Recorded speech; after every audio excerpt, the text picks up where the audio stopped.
Hello, my name is Sherry Meyerhofer, and I'm president of the Board of Directors of Verde Valley Archaeology Center.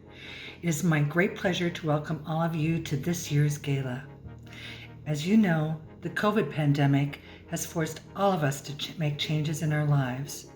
And so it is that this year's gala, annually the primary fundraising event for the center, is a virtual gathering of patrons and friends. But while the in-person intimacy may be diminished, the importance of the event is not. In this uncertain year, more than ever, we ask you to open your hearts and your wallets and to bid on a wonderful palette of items ranging from Native American jewelry, artwork, and pottery to gourmet dinners and Oregon Pinot Noir wine. Our staff and our volunteers, thank you for your support. Our tours and fieldwork and classes will return to normal as soon as possible, and we look forward to growing in 2021 and beyond. Pulling all of us together and making the center function successfully is our volunteer executive director, Ken Zoll. Welcome. My name is Ken Zoll. I'm the Executive Director of the Verde Valley Archaeology Center and Museum based in Camp Verde, Arizona.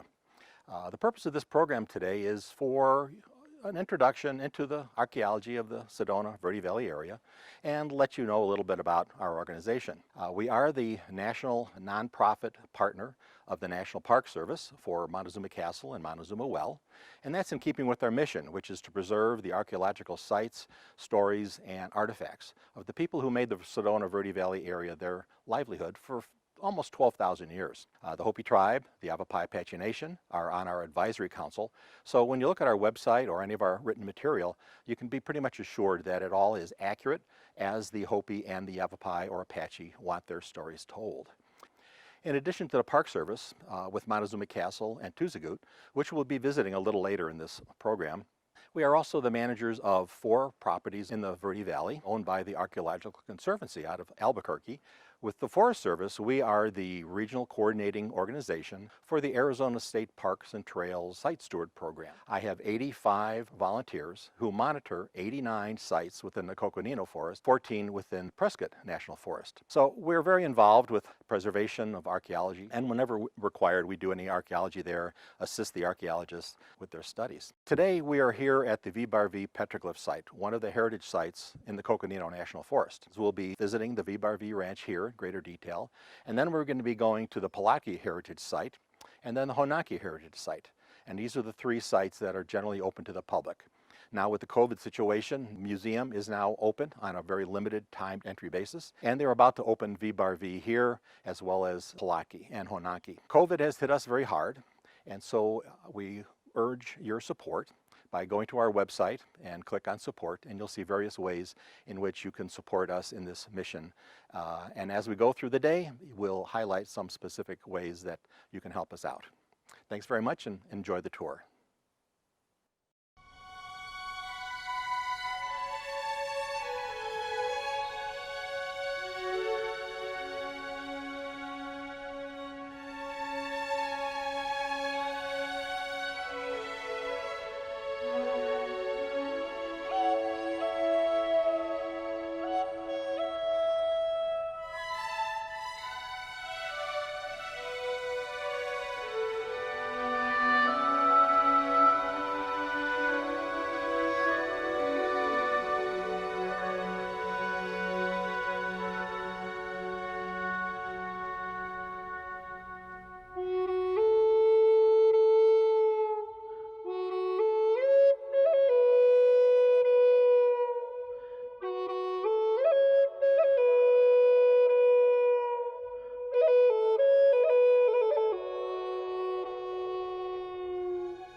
I hope you enjoyed our little jaunt around the Coconino National Forest to three of our really important heritage sites. We're now coming indoors, and we're now at the Verde Valley Archaeology Center and Museum.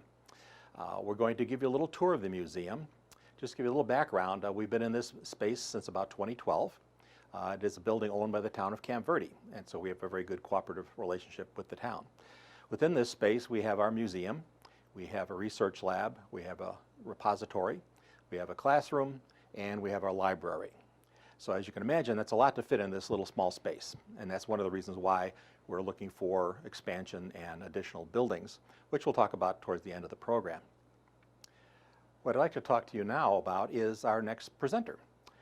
We have been friends with Dr. Brian Fagan for a number of years.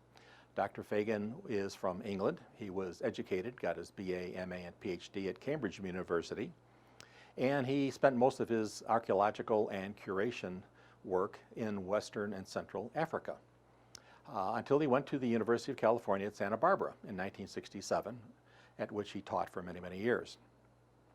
He is now the Distinguished Emeritus Professor of Anthropology at the university, and he has continued to write numerous articles and books. Several of his books are used as textbooks within university classes. And Brian is going to talk to us today about the importance of museums in this modern age of the internet. Well, I'm very happy to be here and talking about this very important project, because the past is always around us, offering encouragement and warning, offering insights for the future. A community without history is a community moving ahead without landmarks, without precedents. This is why museums, large and small, are a central part of modern life.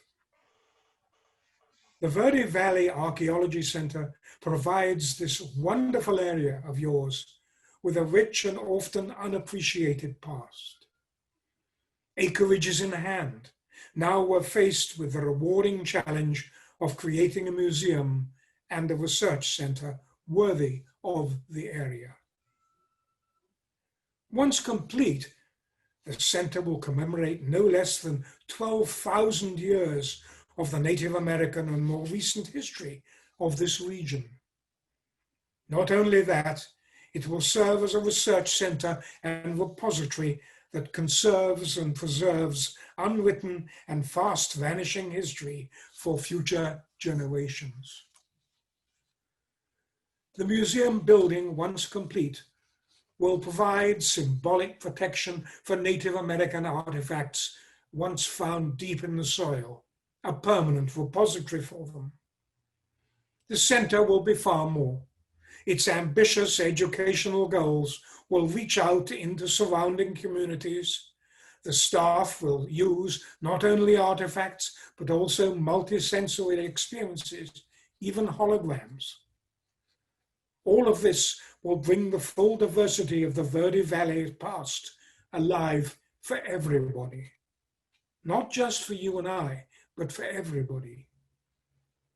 There is a unique opportunity ahead of us here to create a center for everyone. This will be known and admired far outside the confines of this valley. Yes, this is an ambitious vision, but so it should be. A center that links the past with the present and the future. It will become a striking reflection of how people in today's world become engaged with and cherish the people of the past. The people of the past deserve commemoration and research, also our understanding. I'm flattered to be asked to talk to you about this very, very important project.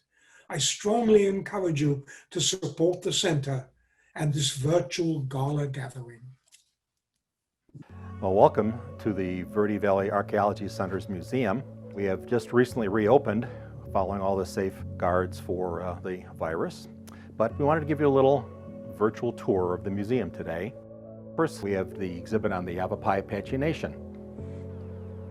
The maquette that's in the area here is a replica of a 10-foot monument that's in front of the Yavapai Apache Cultural Center. It's quite a story. It depicts an elderly Yavapai man who's carrying his wife on the long 180-mile journey when they were forced to leave this area. He was telling her husband, "Don't bother, leave me here to die. There's no way I could make this trip." And refusing to do that, he took a burden basket, cut the bottom out, and carried her like this on his forehead the whole 180 miles. The next exhibit is the Dyke Cliff Dwelling, and it is the largest exhibit that we have here. The Dyke Cliff Dwelling is in Rimrock. Paul Dyke was a painter, and in this cave that he had on his property were 3 different components, and apparently the residents that were here, the Southern Sonowa culture that was in here, left in a panic because they left many, many items, and the family donated all 50,000 artifacts to the center.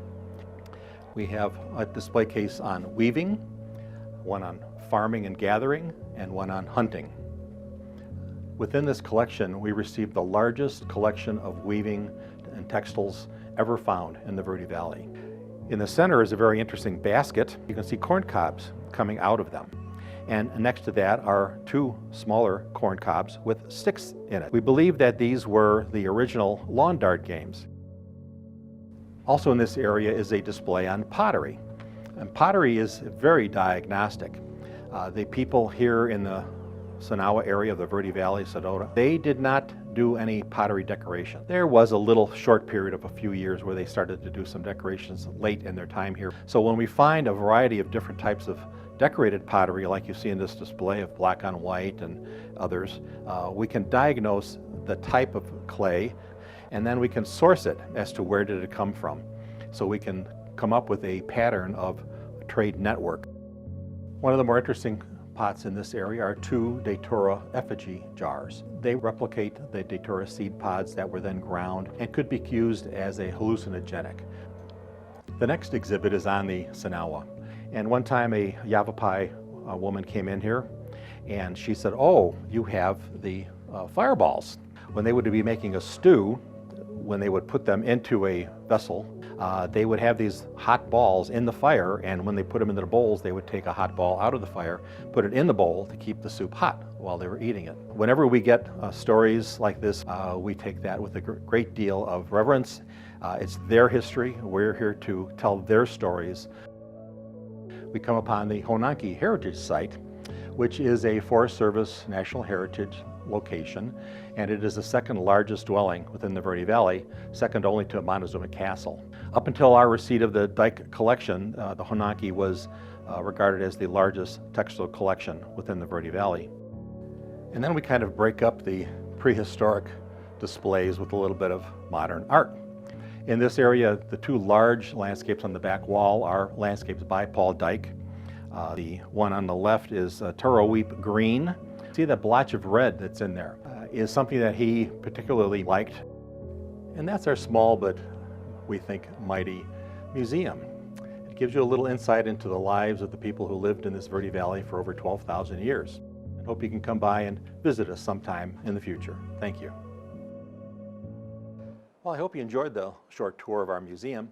I'm standing now in front of the crown jewels of the museum, which is the Paul Dyke Cliff Dwelling Collection. We were gifted this collection in 2015 by the Paul Dyke Family Foundation, which accounts to over 50,000 artifacts that were found within this one cave dwelling, occupied by one family for over 150 years. You're going to hear a little bit more about the importance of this collection by our next speaker, Dr. Todd Bostwick. Dr. Bostwick was the first director of archaeology at the center. He took under his wing the Paul Dyke collection, and since it had never been reported, he began to do the report. We have recently published it. It's over 750 pages with numerous color photographs, graphs, and charts to talk about this important collection. And he'll talk more about that in a second. Dr. Bostwick received his master's degree and PhD from Arizona State University, where he taught, in addition to working for Paleo West and other archaeological firms. But he eventually became the archaeologist for the city of Phoenix, working at the Pueblo Grande Museum for over 20 years. At his retirement, he came right over by us. We are extremely fortunate to have had him as our initial director of archaeology, and he now holds the position of director emeritus of archaeology for the Verde Valley Archaeology Center. Welcome all supporters of Verde Valley Archaeology Center. I'm Dr. Todd Bostwick, and Ken Zoll has asked me to give you some of the highlights of the results of our analysis of the Dyke cliff dwelling collection that's at the center. And so I'm going to talk about that in a little bit today. And of course, the report is finally out. It was out this summer, and it took us 6 years of work to catalog and analyze and write up that report, and we're very proud of it, and it's going to be a major contribution to Sonowa archaeology. The collection is really a remarkable collection. In fact, there's few others like it in Arizona, and I'll give you just some examples. The rock shelter that the cliff dwelling is in is small. There's only about 9 rooms, and they're not very impressive from an architectural standpoint, but the preservation was remarkable, and there were some trash deposits up to 5 feet or more thick. And so we have thousands and thousands of artifacts, and I want to cover some of those artifacts for you just to show you how impressive it is. Now, the amazing thing about the artifacts is their preservation is phenomenal. We have many perishables, which are called perishables because usually they're not found in archaeological sites, but they were found in the Dyke cliff dwelling. The architecture, as I said, is rather unimpressive, but there were some interesting details. There's one room that's a large chamber that we believe is a kiva, and those are very uncommon in Sonowa sites, but I've marshaled a bunch of data to show why this chamber probably is a kiva, and ironically, the owner of the site, Paul Dyke, is called it a kiva, and I agree with his designation. The architecture was, and still is, because the site is still exists, is adobe and cobble walls. But what we found interesting about the adobe is there's a lot of finger marks that apparently were decorations. And we documented those and found that many of those decorations were also found in Montezuma Castle National Monument. The ceramics were very informative. There were about 9,000 or so sherds. What was amazing about the ceramic collection is that there were more than 60 different ceramic types. It's a large number of different types for a small site, and it showed that the inhabitants of that cliff dwelling had ties all over northern Arizona and central Arizona. Not surprisingly, very little evidence of Hohokam presence, but the date of the rock shelter, which is mid-1000s to the 1300s, there was little contact with the Hohokam, so that's consistent with what we expected.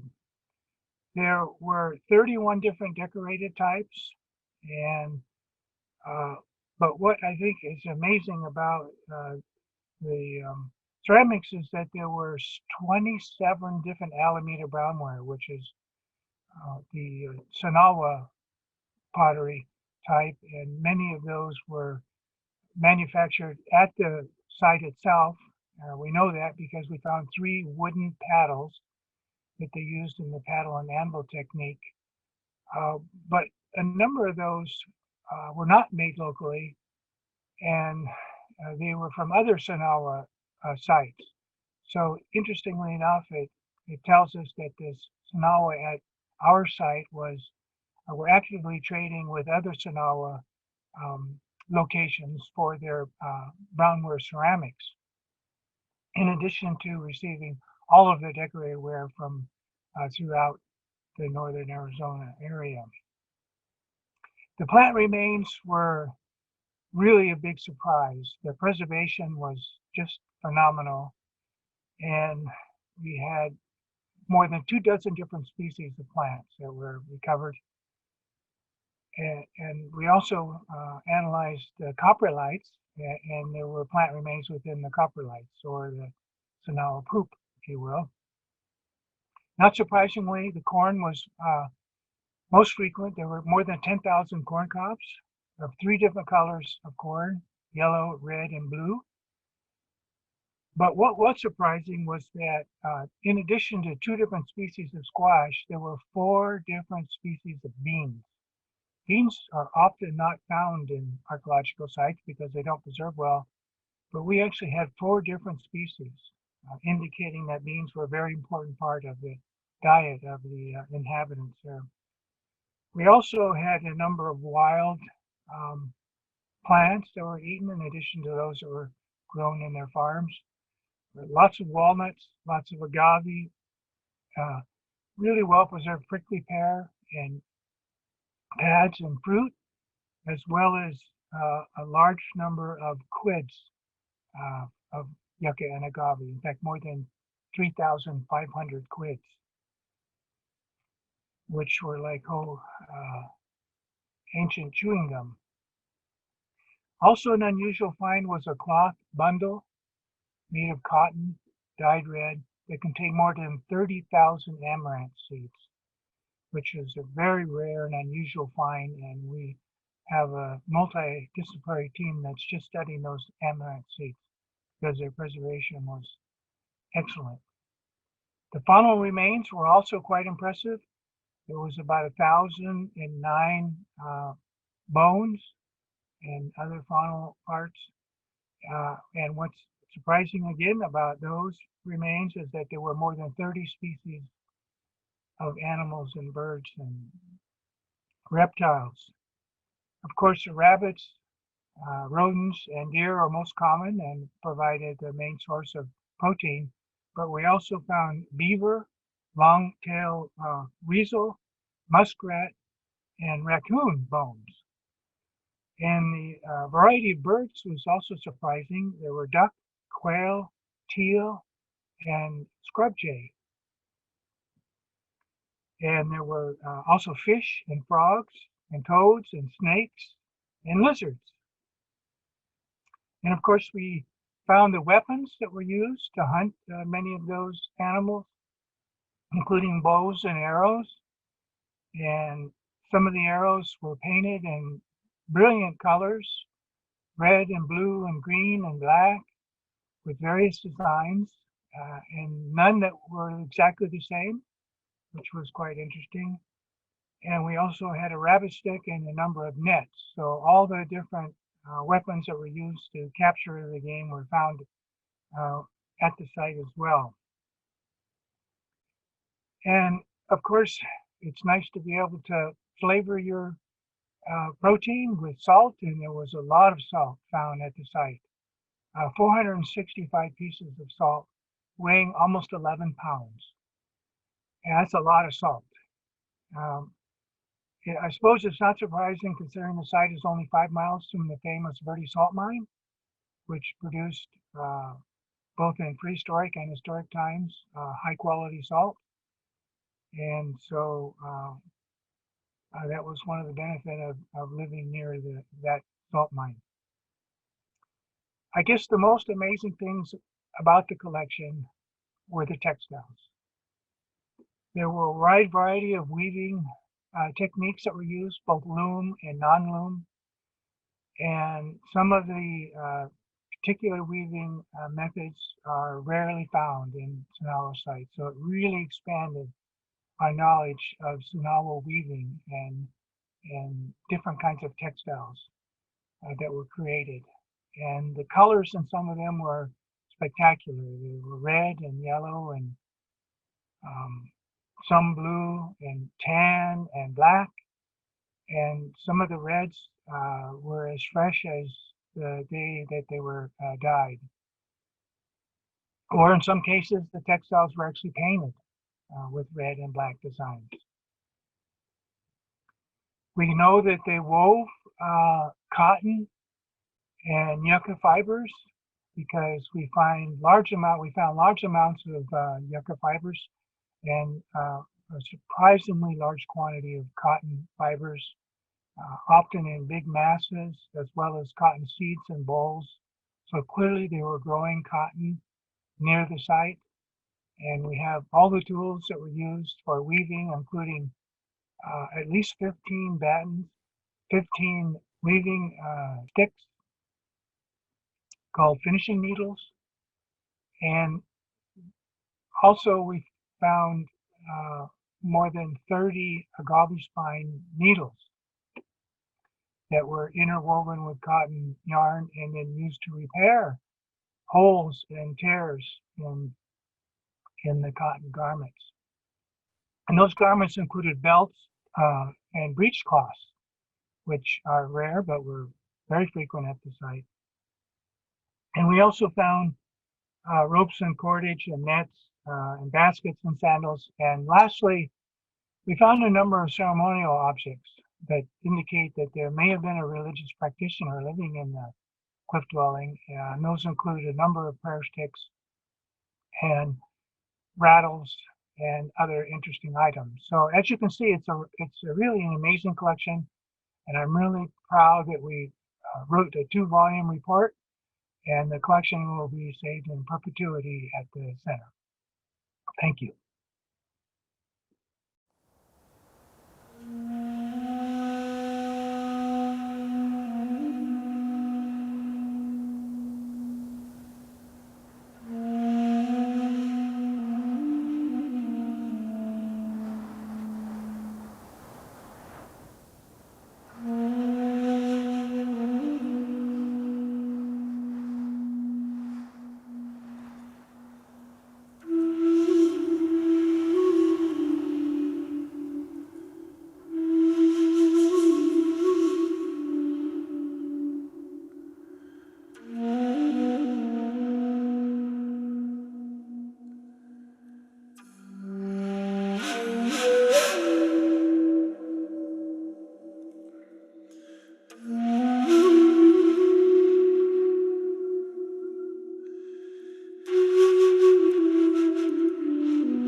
Well, hi again. I hope you enjoyed that musical interlude. It's the first of our 2 musical interludes. That was filmed in the watchtower of the Grand Canyon National Park. Very rare that someone was given the opportunity to film within that facility. It's a very historic and important site to the Hopi as well as to the Park Service. Gary Straussos and the Archaeology Center have been working for several years now on projects to restore the Hopi long flute that was long lost and forgotten, buried within the repository of the Arizona State Museum. He has brought it out and he has learned to play it, and he's now trying to teach traditional Hopi to play the flute, and we're trying to help them with that as well. It's a great introduction to the National Park Service because, as I said earlier, we are the official nonprofit partners of the National Park Service for Montezuma Castle, the Well, and Tuzigoot National Monuments, all of which are archaeological monuments. The partnership benefits both of us. We provide them with some financing and some technical assistance, and they provide us with training on the sites. So without any further ado, let's take a look at Montezuma Castle and the Tuzigoot National Monuments.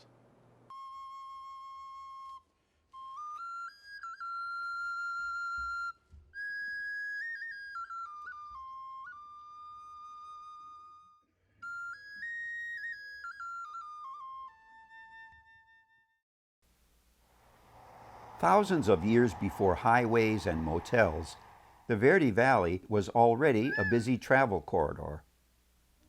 The people archaeologists now call the Southern Sonowa prospered here for almost 800 years, from about 600 to 1400 CE. Montezuma Castle is the best preserved of their communal houses. In fact, it's one of the best preserved cliff dwellings in the entire American Southwest. The first Europeans who saw these dwellings could only guess who built them. Although we now know Montezuma was never here, soldiers who fought in the Mexican-American War thought the cliff dwelling was a fort made for the Aztec ruler. We don't know what the people who lived here called themselves, but we can use their architecture, materials they left behind, and tribal oral histories to paint a picture of their daily life.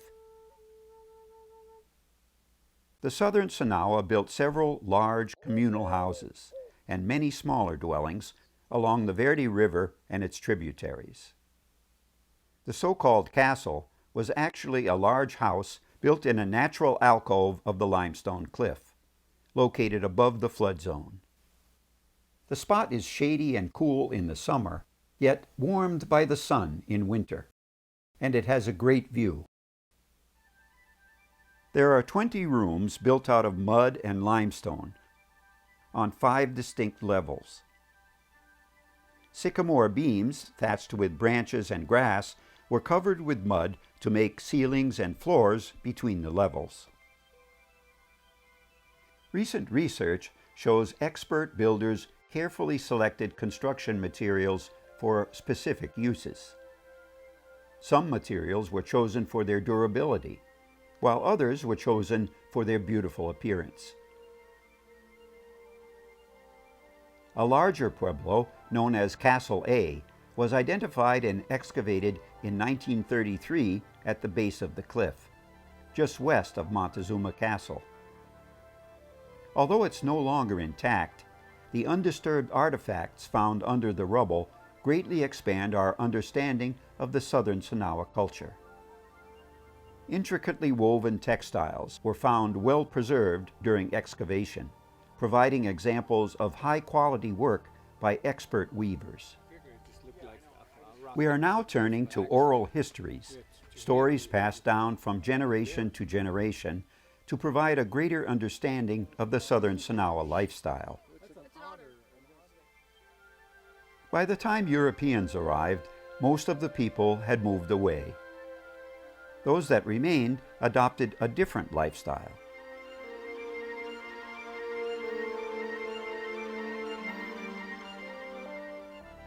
During the 19th century, pot hunters heavily looted and vandalized this and many other sites in the Southwest.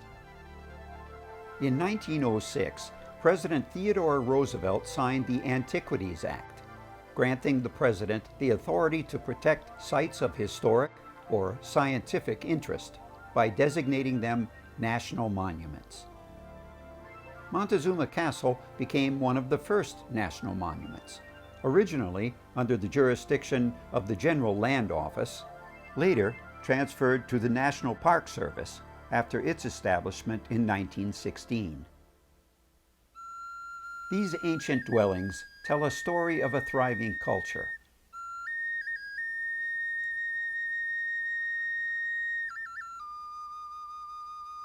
By protecting and preserving these and other cultural sites, we help keep those stories alive for future generations.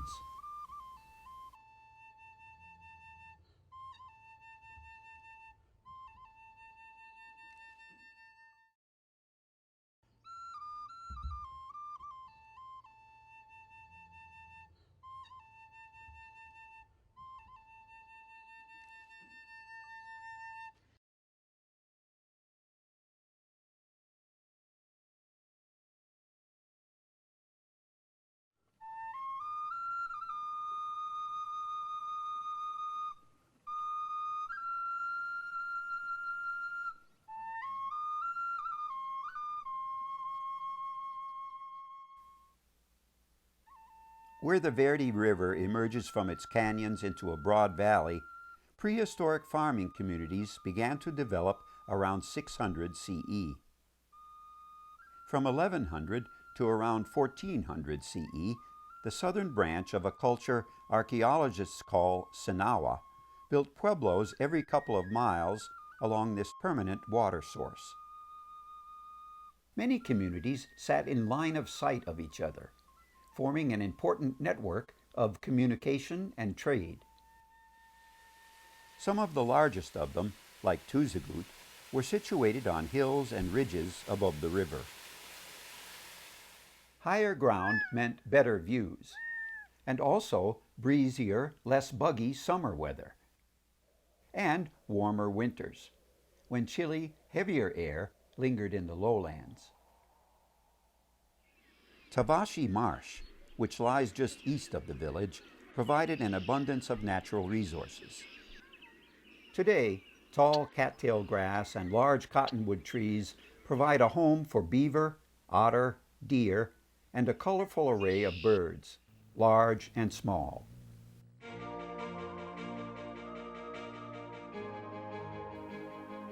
The builders were gone, and many of their houses fallen into ruin by the time Euro-American soldiers and settlers came here in the 1840s. Archaeologists Lewis Cawood and Edward Spicer excavated and partially reconstructed what came to be called Tuzigoot in 1933 and 34, using funding from the Civil Works Administration, a federal relief program enacted during America's Great Depression. The name came from one of their workers, Ben Lewis. It means crooked water in Apache, in reference to nearby Peck's Lake. The dig was inspired by the Prescott Chamber of Commerce, who were concerned that pot hunters were erasing the region's early history. Of the many remaining hilltop dwellings in the Verde Valley, Tuzigoot is one of the first pueblos to be professionally excavated. Cawood and Spicer found that the pueblo wasn't built all at once, but grew up along the natural contours of the ridge as population increased. Construction of the village intensified due to a sharp increase in population around 1300 CE. At its peak, there were about a couple of hundred people living in this multi-story building consisting of 110 rooms. Because Tuzigoot was left undisturbed before its excavation, our museum houses the largest collection of southern Sinawa artifacts in the world. Many of these items were not made by the southern Sinawa themselves, but reveal a complex social and trading network. Painted pottery was a common currency of neighboring cultures. Exotic items like turquoise, seashells, and scarlet macaws were traded throughout Central and North America. In return, the southern Sinawa traded salt, local minerals, including azurite, malachite, and argillite, as well as cotton and textiles. Southern Sinawa communities included artisans, farmers, and builders. Their big pottery vessels, though undecorated, required incredible skills to shape and fire. 2 years after excavation was complete, this museum was built to house the important collection of artifacts. But no long-term management plans had been established for the site. Local citizens began a lobbying campaign to establish Tuzigoot as a national monument. In 1939, President Franklin Roosevelt rewarded their efforts by proclaiming Tuzigoot a national monument, which joined nearby Montezuma Castle and Montezuma Well in preserving and celebrating the heritage of a remarkable people.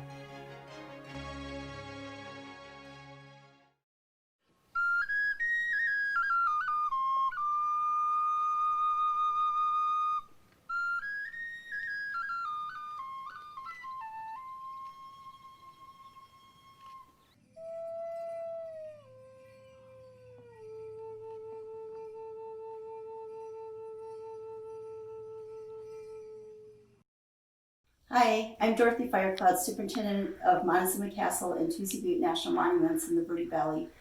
The Verde Valley Arch Center is an official nonprofit partner of the National Park Service. Through this partnership, we've been able to develop a field institute which has provided guided tours, workshops, and lectures highlighting the archaeology within the Verde Valley. We at Montezuma Castle and Tuzigoot National Monuments look forward to continuing to work together in the future. And welcome back. I hope you enjoyed your tour of Montezuma Castle and Tuzigoot National Monuments.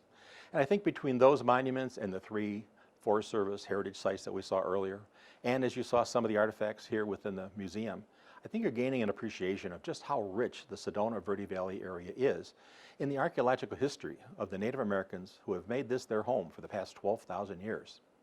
In just a little while, you're going to be treated to an exclusive video by the Navajo flutist R.Carlos Nakai.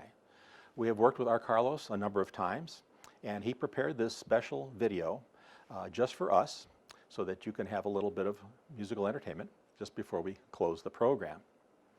What we're going to do now is take you to our property. In 2015, we were gifted 15.32 acres of land right here in Camp Verde by Scott Symington. And Scott Symington was a developer, and he was about to develop a housing development within that area. And we reviewed the archaeological research that was done on the property and noticed that there was a prehistoric pit house village on that property, dating back to 650 AD. So we contacted Scott and asked if he could let us excavate before he brought in the bulldozers and put in roads and sewers and all of that kind of stuff so that we could save the artifacts that were there. After about a year of going back and forth various discussions, he just walked in one day and he says, literally, "Ken, I'm tired of dealing with you. I'm just going to give you the land." So he donated the land, which was valued at $1.32 million, and all he wanted was $250,000 just to show that we had some skin in the game and that we really were going to do something and develop the property. So one of the purposes of this gala today is to help us pay that off. So we're going to take you to our property in a little bit and show you a drone shot of our property, the trail that we currently have there, as well as a Native American garden. And we'll show you an artist's rendering of what we think the new campus would look like. We hope you enjoy that, and it'll give you some appreciation as just what our goals are for the near future.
The Verde Valley Archaeological Center is working to preserve the sites and stories of the people who lived in the Verde Valley for almost 12,000 years or more.